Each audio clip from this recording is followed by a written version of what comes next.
Football ও ক্রিকেটের ইতিহাসে এক স্মরণীয় মুহূর্তের সাক্ষী হল মুম্বাই। ওয়াংখেড়ে স্টেডিয়ামে মুখোমুখি হলেন ক্রিকেট কিংবদন্তি সচিন টেন্ডুলকার ও বিশ্বজয়ী footballer Lionel Messi.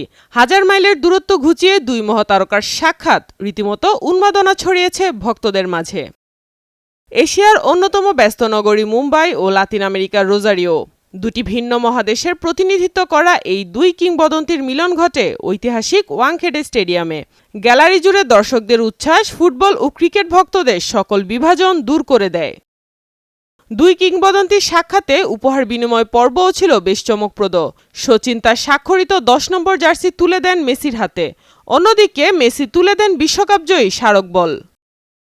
Social media জুড়ে মেসি এবং সচিনের মুহূর্তগুলো ভক্তদের মাঝে বেশ সাড়া ফেলেছে।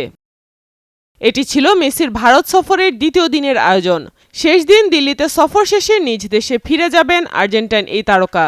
সফরসঙ্গী হিসেবে তার সাথে রয়েছেন লুইস সুয়ারেজ এবং রদ্রিগো ডি পল।